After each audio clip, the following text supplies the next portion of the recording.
The radio crackled once, sharp and wet, like a lung collapsing.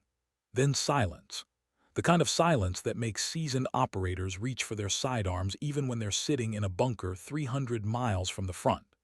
Major Carlo Ventura pressed his headset tighter against his skull, listening to the static hiss that replaced what should have been continuous chatter from Reaper 64, a forward reconnaissance unit pinned down in the Kandari Valley. They'd been screaming for close air support for 11 minutes. Now they were screaming nothing at all. Outside the operations tent, the Afghan sun hammered the tarmac into shimmering waves of heat. Inside, the air conditioning wheezed like an old man dying. Ventura stared at the digital map display, watching the blue icons representing Reaper 64 flicker weakly against a sea of red threat indicators. 12 hostile technicals, RPG teams dug into the ridgeline. A suspected ZU-23 emplacement with overlapping fields of fire. The valley was a kill box, and someone had just closed the lid. "Where's our air?" Ventura said, not looking up from the screen. Lieutenant Ames, 23 and fresh enough to still iron his uniform in a combat zone, glanced at the flight status board. F-16s are 20 minutes out. Apache section diverted to. 20 minutes means body bags. Ventura's voice was flat, factual. He'd written enough condolence letters to know the math. That's when someone mentioned her name for the first time that day, though it wouldn't be the last. "There's Colson Ember," a voice said from the back of the tent.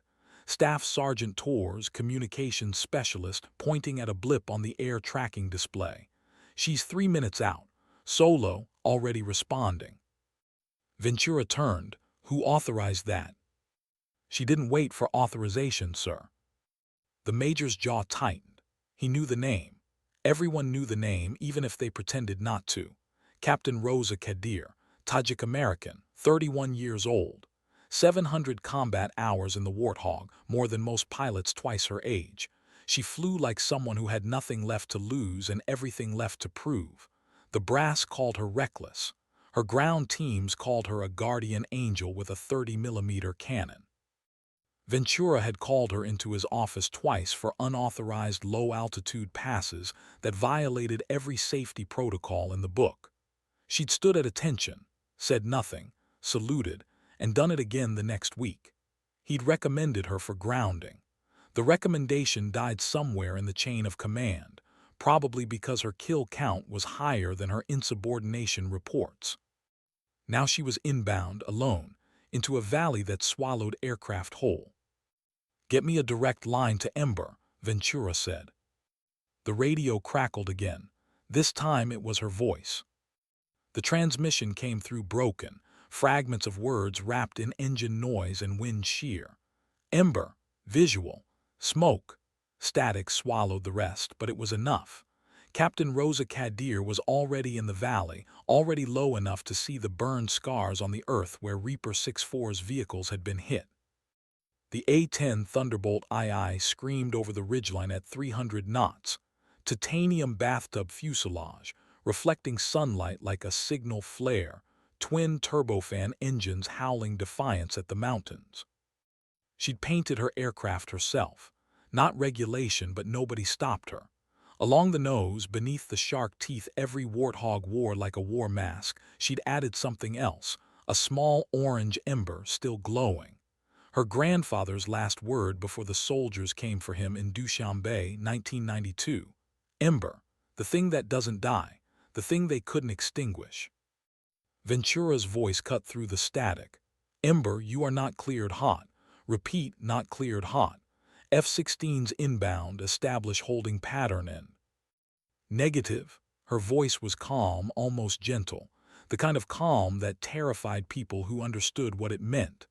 "Reaper 64 is combat ineffective, hostiles advancing on their position. If I hold, they die. If you engage, you die. That valley is a—" "I know what it is." She banked hard left, diving toward the valley floor. The Warthog's massive GAU-8 Avenger cannon pointed downward like the finger of God. "I've died in worse places." Ventura said nothing. There was nothing to say. On the monitor, the blue icons had stopped moving entirely. Reaper 6-4 wasn't responding because they couldn't. Maybe they were already gone. Maybe Kadir was flying into a graveyard to avenge corpses. But maybe not. The A-10 dropped below the ridgeline, vanishing from radar. The operations tent held its breath. Tors gripped the edge of his console. Ames stopped pretending to look busy. Even the air conditioning seemed to quiet, as if the machine itself knew something sacred was happening. Then the radio crackled again. Not Kadir, someone else. A voice raw with pain and dust and disbelief. "This is Reaper 6-4 actual. Jesus Christ, is that an A-10? The valley erupted. From her cockpit, Kadir saw everything with the clarity of someone who'd stopped fearing death years ago. The 12 technicals spread across the valley floor like toys.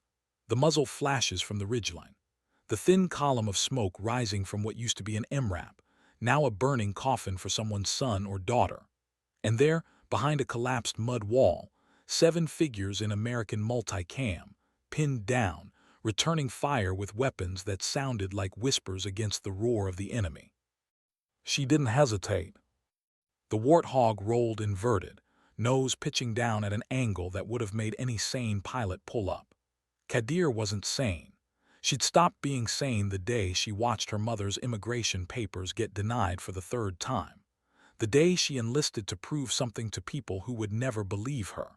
The day she realized the only place she'd ever belonged was 30 feet above the earth, traveling at the speed of violence. The GAU-8 opened up. 70 rounds per second. Depleted uranium penetrators moving at 3,000 feet per second. The sound didn't register as sound, it registered as pressure, as something that rewrote the rules of physics. The lead technical disintegrated, engine block punched through, fuel tank igniting in a blossom of orange flame. The second technical tried to run.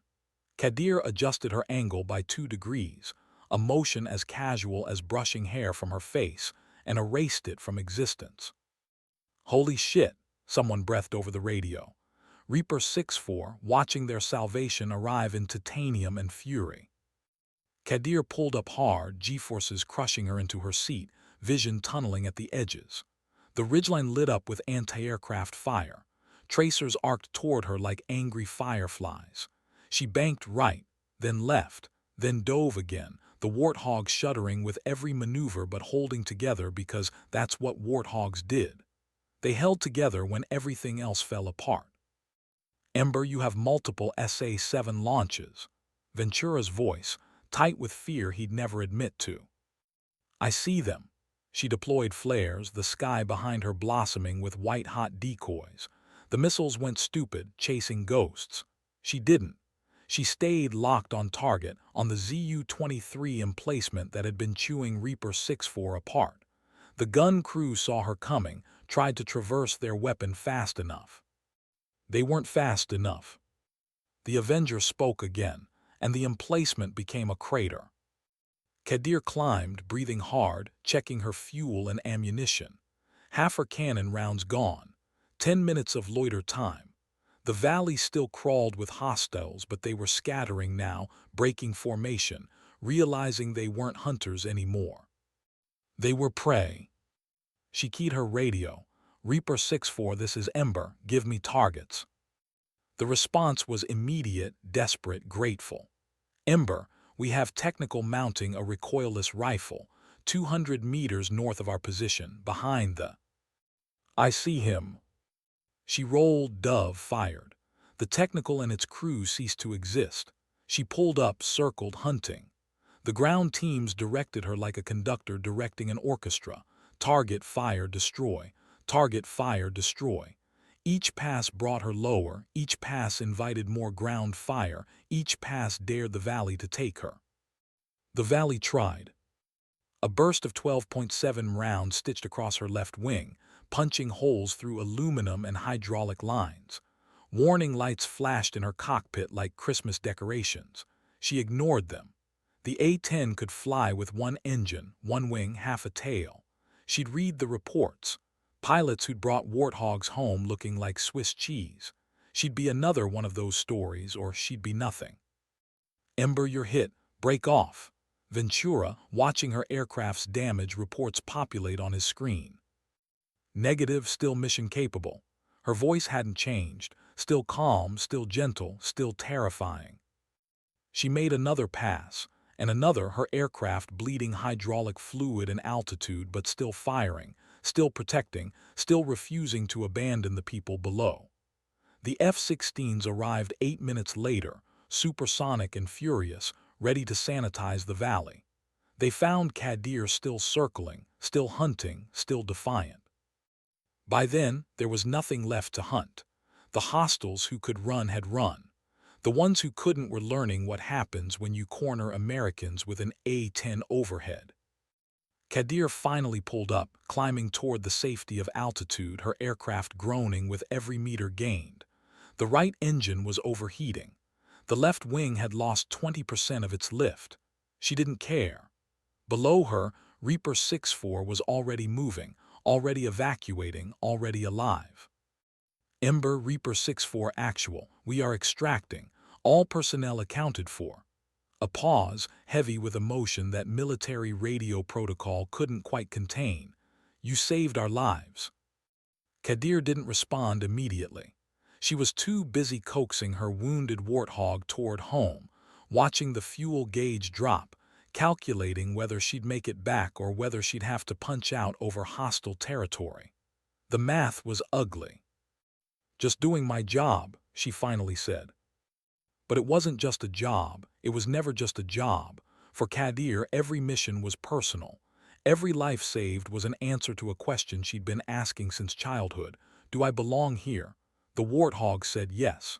The ground teams said yes. The sky said yes, even as it tried to kill her. The brass, though, the brass would have other opinions. Kadir limped back to base, landing on one engine and a prayer, the warthog's tires screaming against the runway as she fought to keep the aircraft straight. Foam trucks chased her down the tarmac, expecting fire, explosion, catastrophe. They got none of those things.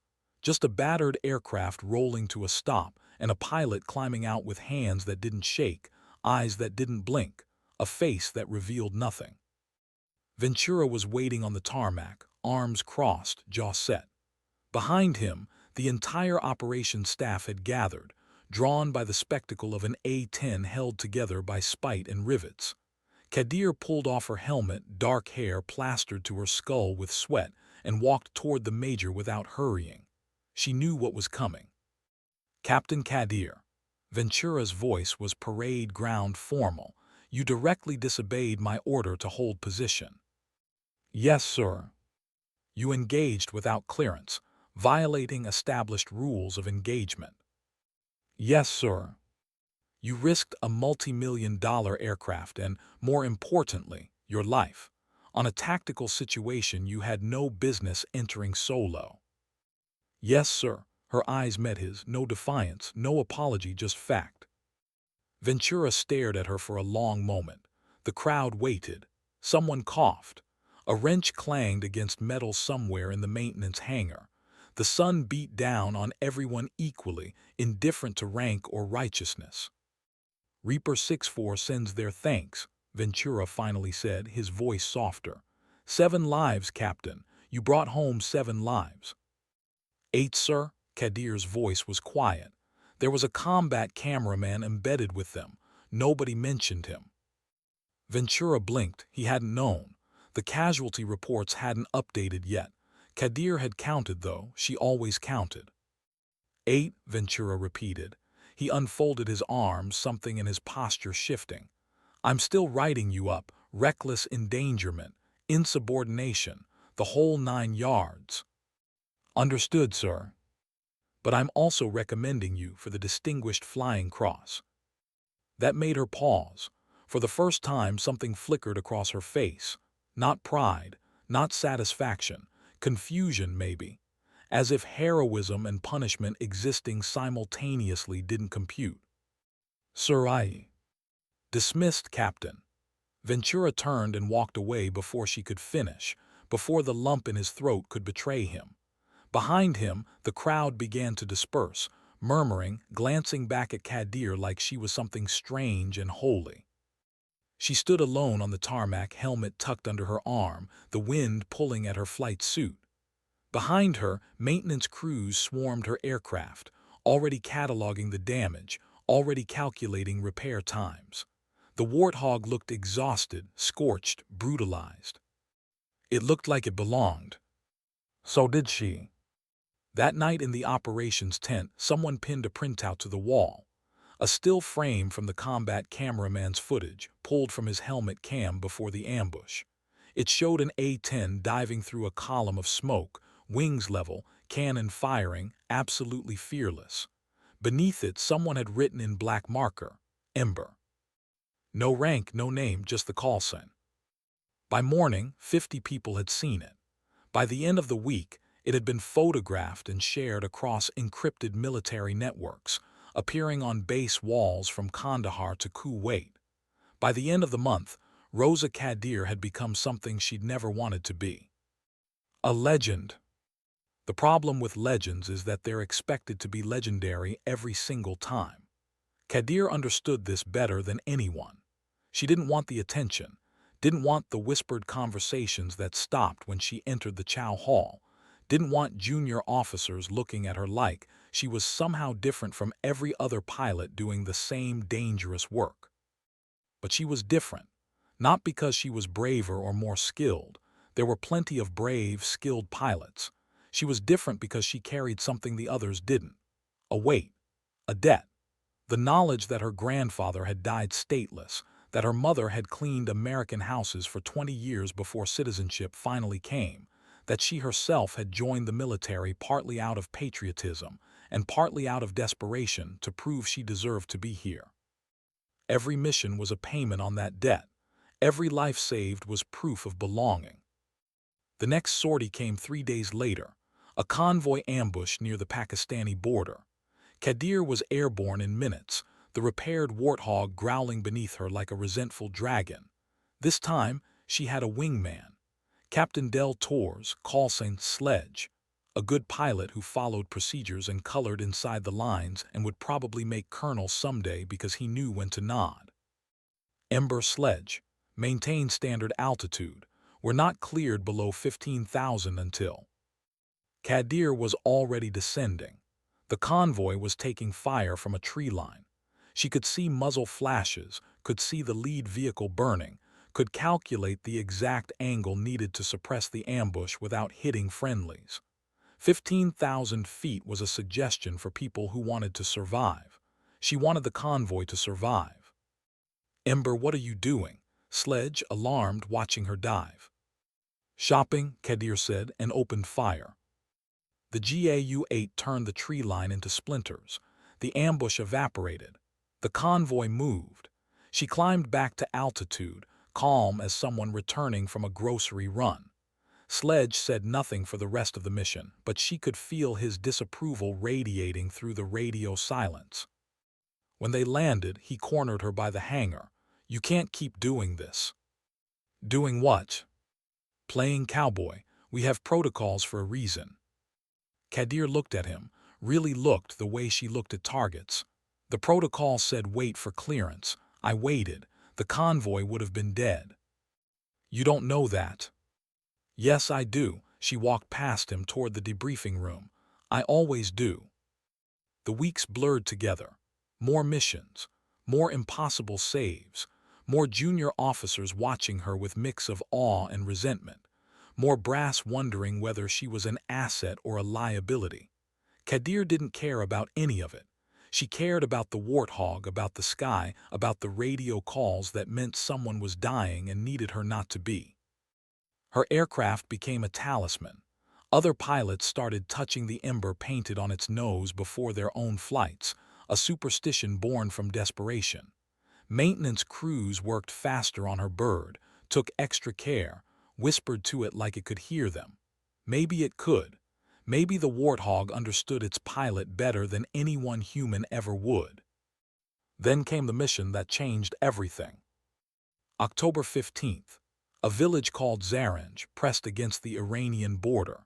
Intelligence reported a high-value target, a Taliban commander responsible for an IED network that had killed 14 coalition soldiers. The mission was surgical. Fast movers dropped precision ordnance, in and out, minimal collateral damage. Kadir wasn't even supposed to be there. But the F-16s missed. Not by much. 100 meters, maybe less. Enough.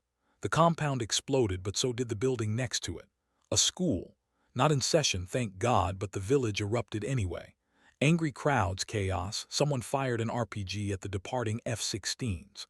By the time Kadir arrived, circling high overhead on a routine patrol, the village was a hornet's nest, and a platoon of Marines was trapped in a compound, surrounded, taking fire from every direction. Ember Chaos 2-1. We are danger close on all sides. Cannot mark targets without hitting civilians. Request immediate extraction. Kadir descended, surveying the situation.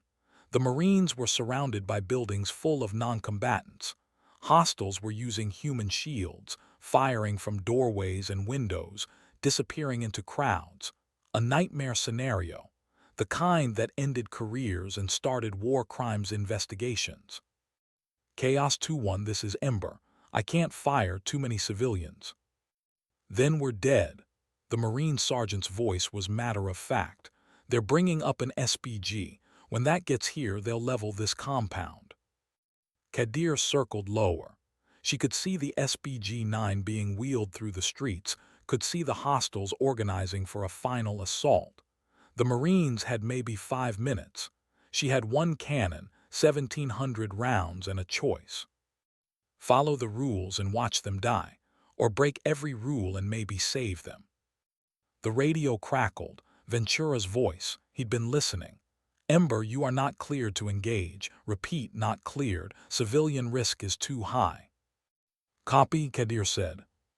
She dove anyway. But she didn't fire. Instead, she dropped to 200 feet, afterburners screaming, and made a show pass directly over the village. The sonic pressure of the A-10's engines shattered windows. People scattered. For a moment, the streets cleared.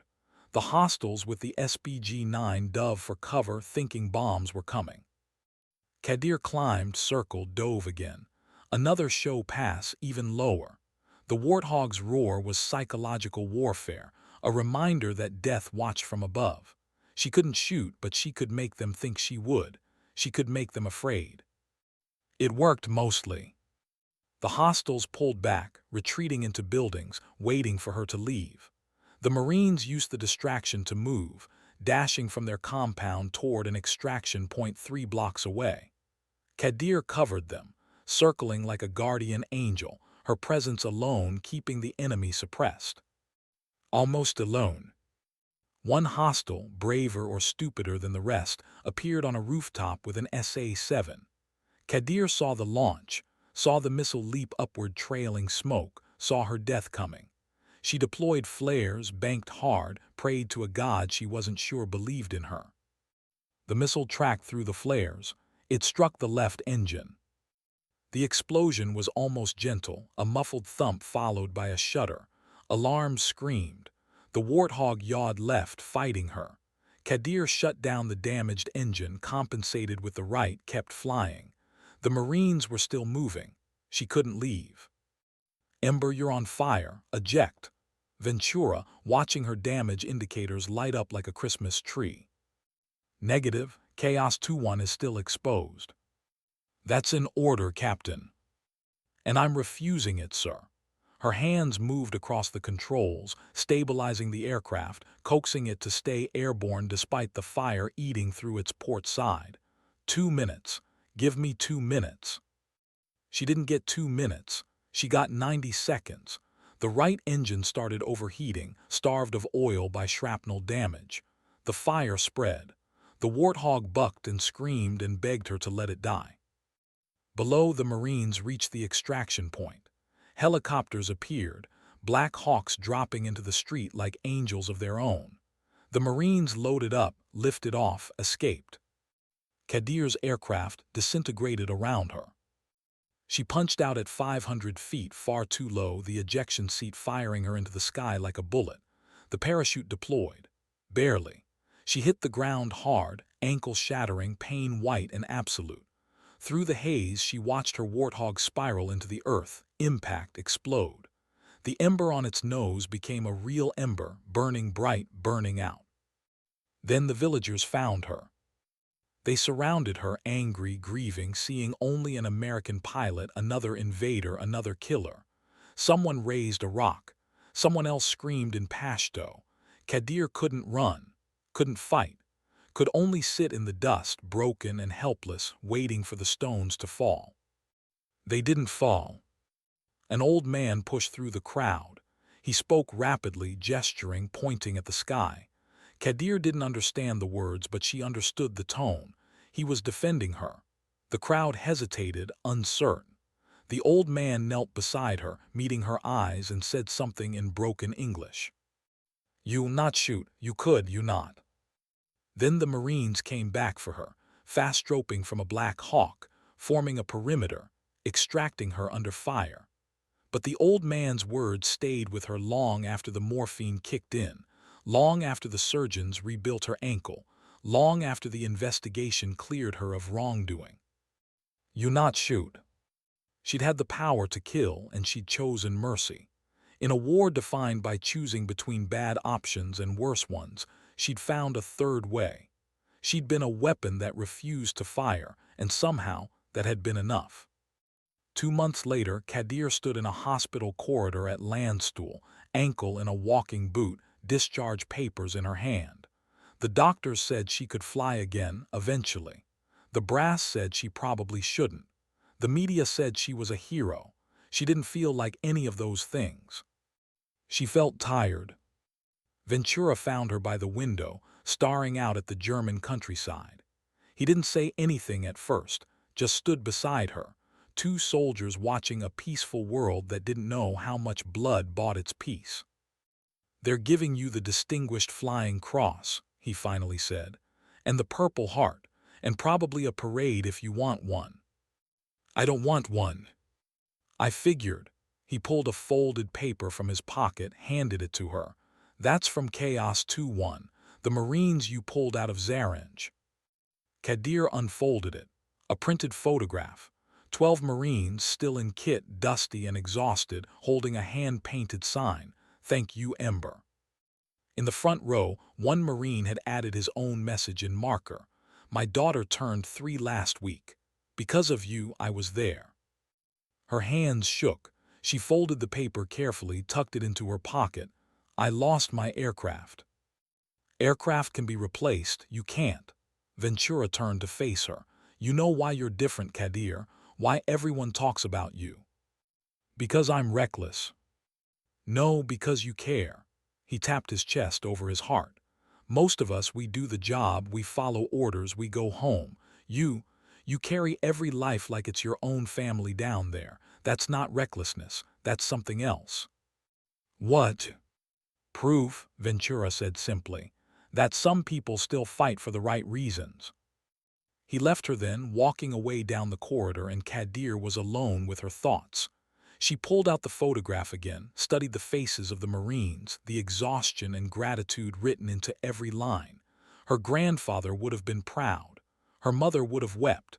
She was just, tired and grateful, and ready to fly again whenever they'd let her. Outside the window, the sky was blue and endless and waiting. It always was. 6 months later, Kadir returned to Afghanistan. New aircraft, same paint job, same ember on the nose. Word had spread. When she walked across the tarmac for her first briefing, pilots stood. Not all of them, not Del Tors, who still thought she was a liability, but enough to matter. She flew missions for another year, careful now, measured, proving that mercy and skill weren't opposites. She saved lives without losing her own, protected without destroying, became the thing she'd always wanted to be. A pilot who mattered for the right reasons. The brass promoted her to major. She didn't want it. They insisted. She accepted, understanding finally that some fights you can't win and some honors you have to carry even when they feel too heavy. On her final flight, before rotation home, she took the Warthog up alone, climbing to 30,000 feet where the sky was purple and infinite. She thought about her grandfather, about the ember that refused to die. She thought about the Marines, about Reaper 64, about all the people who got to go home because she'd been there. Then she dove, one last time, screaming toward Earth at full throttle, pulling up at the last possible second, the warthog roaring defiance at gravity and death, and everything that said she didn't belong. The radio crackled, ground control. Ember, you are not cleared for low-altitude aerobatics. Kadir smiled, climbing back toward the sun. Copy, sorry, won't happen again. It was a lie, they both knew it. Because embers don't apologize for burning bright. They just burn, steady and fierce, refusing to die until there's nothing left to protect. And somewhere in the Kandari Valley, in a village called Zaranj, in 100 other places marked only by coordinates and memory, people were alive because one pilot decided that belonging wasn't something given by paperwork or permission. It was something earned in the sky, one impossible mission at a time. The radio crackled once more. Not ground control, not Ventura, just a voice she didn't recognize, young and uncertain, probably a new pilot listening to the frequency. Ember, this is Mongoose 26. First deployment, just wanted to say, thanks for showing us how. Kadir didn't respond immediately. She was too busy blinking back something that definitely wasn't tears, was probably just dust from the air circulation system, was certainly not emotion breaking through years of careful control. Mongoose 26 Ember, just fly true, the rest figures itself out.